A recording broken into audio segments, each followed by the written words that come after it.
నెల్లూరు జిల్లాలో సార్వత్రిక ఎన్నికలను పకడ్బందీగా నిర్వహిస్తామని జిల్లా కలెక్టర్ హరినారాయణ అన్నారు. ఎన్నికల కోడ్ వచ్చిన నేపథ్యంలో కలెక్టరేట్లో ఆయన సమావేశం నిర్వహించారు. జిల్లాలో 2460 పోలింగ్ కేంద్రాలున్నాయని, నెల్లూరు రూరల్ సంబంధించి 10 ఆక్సిలరీ పోలింగ్ స్టేషన్లలో ఏర్పాటుకు ఈసీఐ అనుమతి కోరిందని ప్రతిపాదనలు పంపామని తెలిపారు.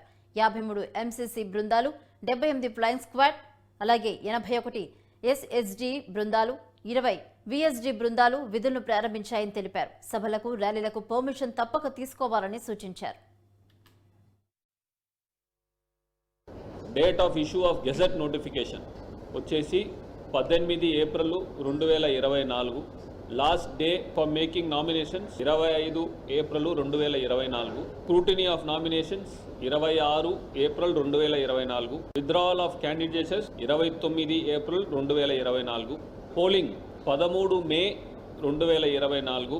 కౌంటింగ్ వచ్చేసి 4 జూన్ 2024. అండ్ 6వ తారీఖు లోపల, జూన్ 6వ తారీఖు లోపల ఈ పూర్తి చేయాలి. ఈ ఎలక్షన్ ప్రక్రియ మొత్తం కూడా పూర్తి చేయాల్సిన నేపథ్యంలో 4వ తారీఖు కల్లా ఈ ఎలక్షన్ ప్రక్రియ అనేది పూర్తి చేయబడుతుంది. ఇక్కడ చాలా ముఖ్యమైన డేట్ వచ్చేసి ఈ 18 ఏప్రిల్. ఈ 18 ఏప్రిల్ నుంచి ఈ ఎలక్షన్ నోటీస్ని ఫామ్ 1లో అసెంబ్లీ కాన్స్టిట్యున్సీస్లో ఆర్ఓలు, పార్లమెంట్ కాన్స్టిట్యున్సీలో ఇక్కడ ఆర్ఓగా పబ్లిష్ చేయడం అనేది ఆ రిటర్నింగ్ ఆఫీసర్ ఆఫీస్లో, అదేవిధంగా ఇతర పంచాయతీ భవనాల్లో అన్నింటిలో కూడా ఈ నోటీస్ని పబ్లిష్ చేయడం అనేది జరుగుతుంది.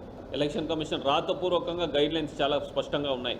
24 గంటల్లో అన్ని గవర్నమెంట్ భవనాల్లో ఉన్నటువంటి ఎవరైనా రాజకీయ నాయకులు లేకపోతే రాజకీయ పార్టీలకు సంబంధించినటువంటి అంశాలు ఏమైనా ఉంటే, ఓటర్స్ని ఇన్ఫ్లుయెన్స్ చేయగలిగే అంశాలు ఏమైనా ఉంటే దాన్ని తొలగించడం. 48 గంటల లోపల వచ్చేసి వీధుల్లో, టౌన్స్లో, గ్రామాల్లో అన్నింటిలో కూడా పర్మిషన్ లేకుండా అనాధికారికంగా ఉన్నటువంటి పొలిటికల్ సంబంధించినటువంటి అన్ని బ్యానర్స్, ఇతర సామగ్రి